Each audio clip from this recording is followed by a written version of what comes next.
A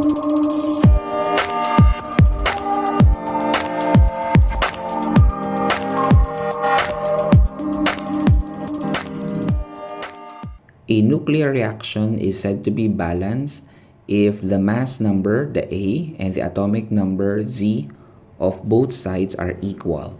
So let's try this example. We have the fusion reaction between helium-3 and a neutron producing helium-4. So first step is we just place a line to divide the left and the right side of the equation.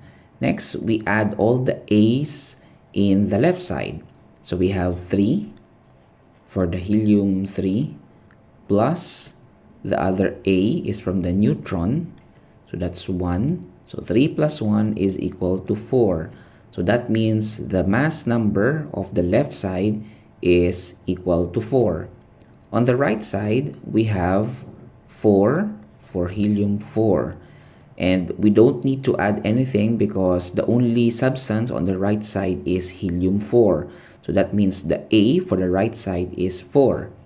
Next one, we have to look for the total number of the Z, that's the atomic number, for the left and right side. So it's just, again, a simple addition. On the left side, we have 2 plus 0. So that means we have a sum of 2, which is a total number of Z on the left side. On the right side, we have 2 coming from helium-4. And just like what we said in the A, the only substance on the right side is helium. So that means we don't need to add anything to this number 2. So as you can see, the total number of A on the left side is 4. On the right side is also 4. The total number of Z on the left side is 2. On the right side is also 2. If the two A's and the two Z's are equal, the equation is said to be balanced. Now let's check the other examples. Let's take a look at this alpha bombardment reaction and check if this is also balanced. So again, we place a line just to separate the left and the right side. Now the A's on the left side, 9 from beryllium plus 4 coming from the alpha particle, a total of 13. The Z on the right side, the left side rather, is 4 coming from the beryllium plus 2 from the alpha particle, a total of 6. On the right side of the equation, we have the first A from the carbon, which is 12, plus the other A from the neutron is equal to 1. 12 plus 1 is equal to 13. Now for the Z, we have the 6 for the carbon and 0 from the neutron, a total of 6. As you can see, the A's on the left side, 13, and right side, 13 are equal. The Z's, 6 on the left side, 6 on the right side, is also equal, which means the equation is balanced. Okay, let's try another one. Example number 3. Alright, example number 3. So this is a beta decay of carbon-14 producing nitrogen-14. Again, we separate the equation, left and right side. Add the A's in the left side. So we have only one substance. So that's the A, which is equal to 14. Nothing to add. Next, on the right side, we have two substances, carbon-14 and 0 from the beta particle, plus 0. So a total of 14. The Z on the left side is 6. Again, nothing to add because there is no other substance aside from the carbon-14. On the right side, we have 7 from the nitrogen-14, plus we have -1 from the beta particle. So that means 7 plus -1 is equal to 6. The A on the left side is 14, right side 14. The Z on the left side is 6, on the right side is also equal to 6, which means the equation is balanced. Now for our next example, we will check on how we can identify the missing substance in a balance equation. In this example of a nuclear reaction, we have a scenario wherein iron was converted into cobalt and there is a missing substance. So let's identify what is this missing substance. Step number 1 is to separate again the left and right side of the equation. So we will assume the equation is balanced. That means A's on the left and right side, Z's on the left and right side are all equal. We identify the A's in the left side. We have 59. We don't need to add anything because there's no other substance aside from iron 59. On the right side, we have 59 plus the missing number or the missing A of the missing substance. So that let's just represent it with an X. Okay, so again, we will assume the equation is balanced. So that means if the left side is 59, the right side, the total number of A in the right side is also 59. So identify what number should we add to 59 to make it equal to 59. Well, that number is of course 0. Okay? So that is our missing A in our substance. It has an A of 0. Now what about the Z? The Z for the left side, for the iron 59, we have 26. We don't need to add any other substance or any number because there's no other substance on the left side aside from the iron. On the right side, we have 27 for the cobalt plus the missing Z. We'll just represent it with an X for the missing substance. So if the total number on the left side is 26, the right side should also be 26. So what number should we add to 27 to make it equal to 26? Well, that number is -1. So which means the Z of the missing particle or substance is -21. So if 0 is A and -1 is the Z, let's just write it down. That's 0, -1. What should be our substance or particle?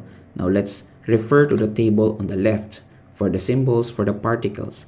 Just simply identify what particle bears 0A and -1 for the Z. And that particle is, as you can see, we have the beta particle. So your answer can be E, or it can also be 0, -1, then the beta particle. So that means the missing substance is a beta particle. So the answer can any be of these two answers. Let's try another one. Okay, in our next example, we will identify the missing particle in the alpha bombardment of carbon producing oxygen 16. Okay, so again, we will assume that the equation is balanced. So that means the A's and the Z's of the left and the right side are equal. So let's check the left side. So for the A, we have 4 coming from helium, plus we have another substance, carbon, with an A of 12. That means the total number of A on the left side is 16. Now on the right side, we have 2 particles. The first one is oxygen bearing an A of 16 plus the missing particle, we'll represent it with an X, and the sum should be of course the same with the left side, 16. Now think of a number wherein when we add that number to 16, the sum should be equal to 16, and the only number that suits the requirement is of course the number 0, because 16 plus 0 is equal to 16, which means our missing particle has an A of 0. Next one.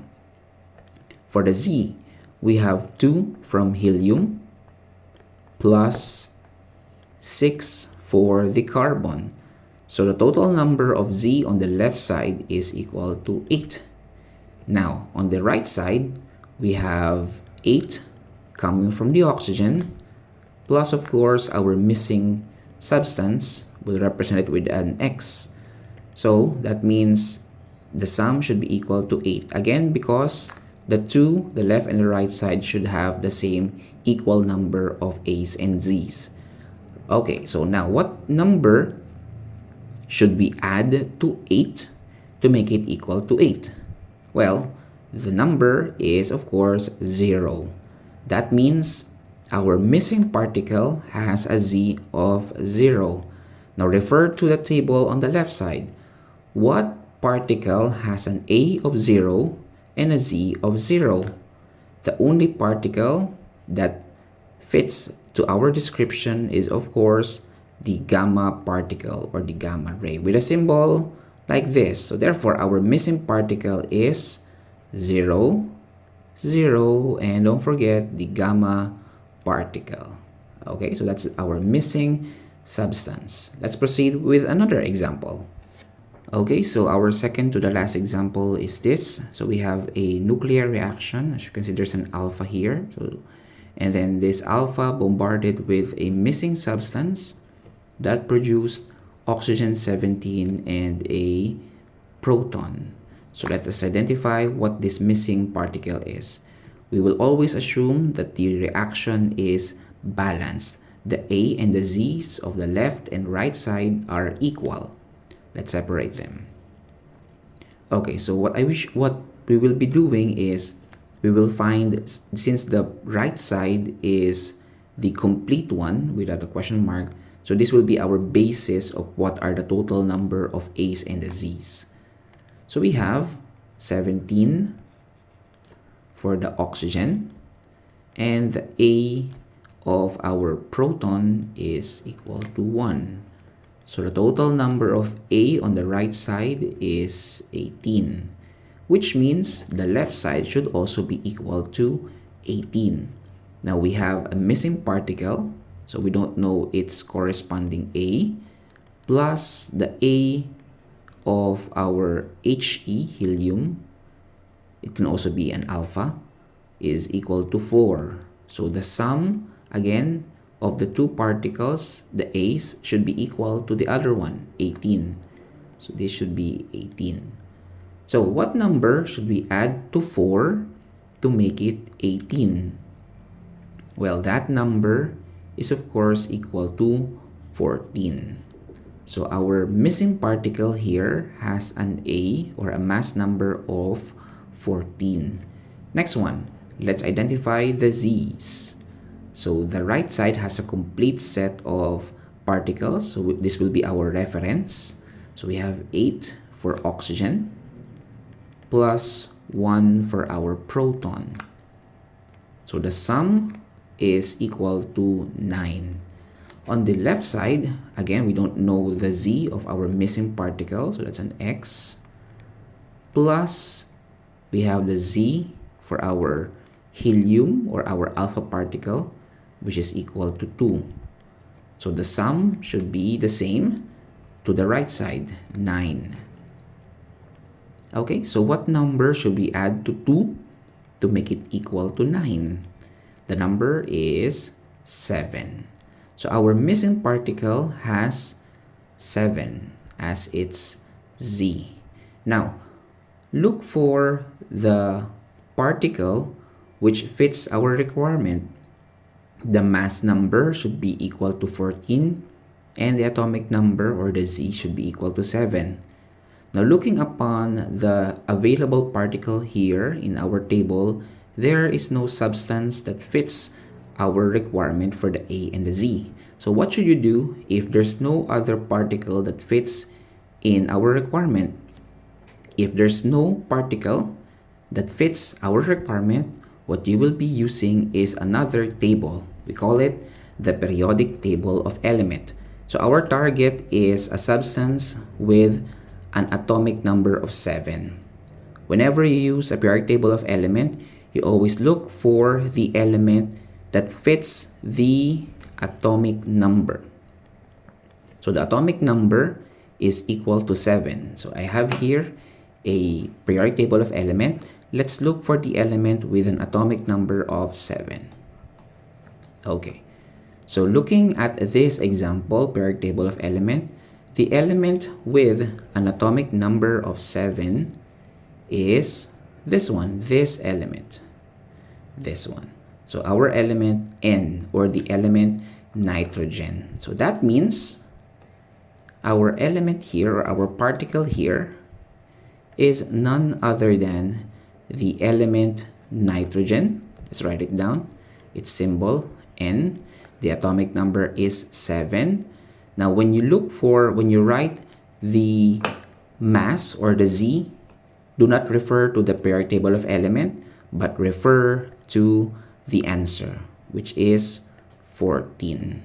Okay, so this is our final answer for the missing particle. Now before we proceed to the last example, let me repeat what I have said a while ago. When you look for the atomic number or the Z, refer to the periodic table of element. But for the mass number, always refer to what is your answer here in your solution, not the mass number in the periodic table of element. We'll apply that one in our last example. Okay, for our last example, let's take a look at this nuclear reaction wherein we have plutonium-239. We have a bombardment of neutron to it, producing a missing particle and a beta particle. Okay, so we'll start with the side with a complete set of substances, which is the left side. So we have the A for our substance plutonium-239 plus the mass of our neutron, which is equal to 1. So the sum of 239 and 1 is of course 240.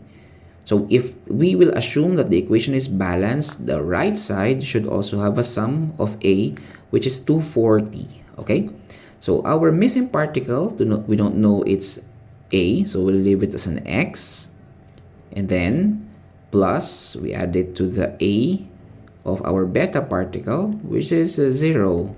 Again, the equation is balanced, so that means the two sides should have an equal number of A. 240 on the left side, 240 on the right side. So what number should we add to 0 to make it 240? Well, the only number that fits that requirement is of course 240. 240 plus 0 is 240. So that means our missing particle has a mass number, or A, which is 240. Okay, so we're done with the first part. Let's now have the atomic number, or the Z. For the left side, we have 94 for our plutonium, plus we have 0 for our neutron. So the sum is equal to 94. Now on the right side, again, we don't know the Z for our missing particle, so that's an X, plus our beta particle has a Z of -1. Okay, the sum again should be equal to the other side, 94.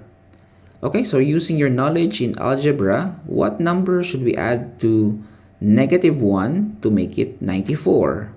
Well, the number is, of course, 95. 95 plus -1 is equal to 94. So that means our missing particle has a Z, or atomic number, of 95. Okay, now we have the two numbers. Let's now check our table to see if there's a particle that has the 240 for the A and 95 for the Z. Well, obviously, we don't have a number or a particle that has those set of numbers. So just like what I said in the previous example, if there is no particle that fits the requirement, we will be using our periodic table of element. Always use the periodic table of element and find the atomic number of your missing particle, not the mass number. So always atomic number. So what number, or what element rather, has an atomic number of 95? Okay, so I have here a periodic table of elements. So let's find the element with an atomic number of 95. There. So what element has that atomic number of 95? That element is this one, Am, americium. Okay, so let's write that one. So our atomic number 95 is the element Am, or americium. So just write the symbol of it, Am. Okay. So again, the atomic number is 95. And I've also mentioned and emphasized in the previous example, for the Z, for the A, or the mass number, refer to the answer in our solution, which is 240. We got it. We got this number from our solution. Okay, so that's already our final answer. The missing particle is Am, or americium, with a mass number of 240 and an atomic number, or Z, of 95. Just to check. Okay, so we have 239. Let me use a blue marker. We have 239 and 1. So the sum of these two numbers is 240. Okay, 240. Now we have on our right side rather, 240 plus we have the 0. The sum is 240. Okay, so the same. So they're the same. And the last one we have for the Z, we have 94 for the plutonium and 0 for the neutron. 94 plus 0 is 94. Okay, and on the other side we have 95 for the americium, plus we have the negative 1 for our beta particle. Let me close that one. And if we're gonna add these two numbers, 95 and negative 1, we have 94, which is the same with the other side. Okay, so that confirms our answer is correct. The missing particle is americium. Okay, so that's the topic for this video. I hope you learned something, and may you apply this skill in the next set of example that will be given by your teacher. Goodbye.